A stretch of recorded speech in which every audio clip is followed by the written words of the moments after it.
This is a multiple choice question 9 of chapter 2 of the book of Halliday, Resnick and Crane, and the statement of the problem is a fellow student makes the following comment during a study session.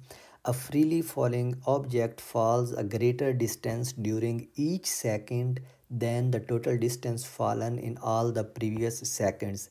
This statement is always true, is true only for sufficiently short times, is true only for sufficiently long times, or it's never true.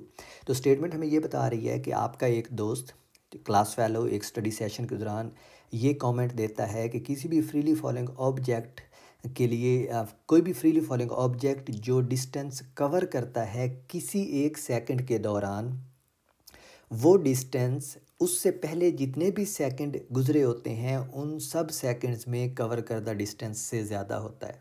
तो हमने ये बताना है कि क्या ये statement सही है या फिर गलत है, या फिर ये सफिशेंटली शॉर्ट टाइम्स के लिए सही होती है, ये सफिशेंटली लॉन्ग टाइम्स के लिए सही होती है। तो actually I want to prove it numerically.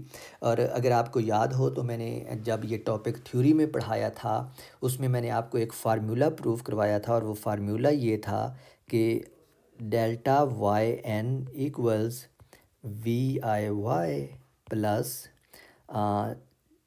1/2 times g into 2n-1। ये फार्मूला हमें ये बताता है कि किसी एक सेकंड के दौरान कोई ऑब्जेक्ट कितना फासला कवर करता है, कोई फ्रीली गिरता हुआ ऑब्जेक्ट कितना फासला कवर करता है। अगर आपने ये फार्मूला नहीं देखा तो आप वो लेक्चर ज़रूर देखें, उसमें मैंने ये फार्मूला प्रूव करवाया था और मैं उस लेक्चर का लिंक डिस्क्रिप्शन में दे दूँगा। तो इस फार्मूला में जो n है हमारे पास, ये हमारे पास टाइम को रिप्रेजेंट करता है, यानी n को आप 1 पुट करेंगे तो इसका मतलब है कि ये डेल्टा y1 जो है ये वो डिस्टेंस होगा जो ऑब्जेक्ट एक सेकंड में कवर करता है, यानी पहले सेकंड में कवर करता है गिरने के बाद। जो अगर आप n को 2 पुट करेंगे तो हमारे पास वो फासला आएगा जो ऑब्जेक्ट दूसरे सेकंड में कवर करता है, ठीक है। इस तरह 3 पुट करेंगे तो ये वो फासला देगा जो ऑब्जेक्ट तीसरे सेकंड में कवर करता है। So let's use the values of n to calculate the distance.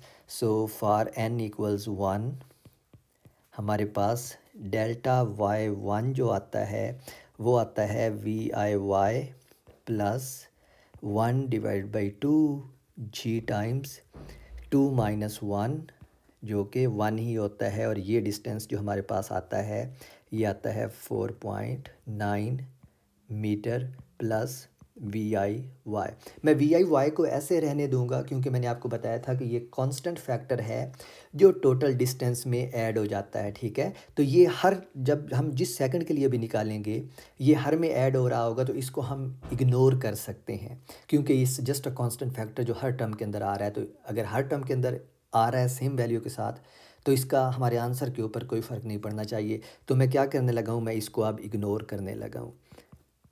तो हमारा जो आंसर है इस पहले सेकंड के लिए वो क्या है, 4.9 मीटर। अगर आप n को 2 पुट करते हैं तो फिर हमारे पास जो डेल्टा y2 आएगा वो आएगा 1/2 g इंटू, अब 2 × 2 इस फार्मूला में 4 - 1 3, तो ये बनेगा हमारे पास 4 - 1 3। 3 × g की वैल्यू 9.8 होती है, डिवाइड बाई 2, तो ये हमारे पास फासला आता है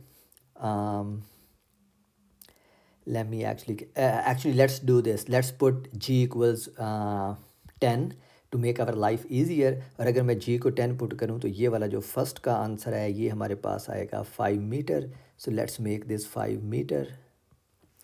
तो जो दूसरे केस में आएगा वो हमारे पास आंसर आएगा 1/2 multiplied by 10 multiplied by 3, and so this turns out to be 15 metre.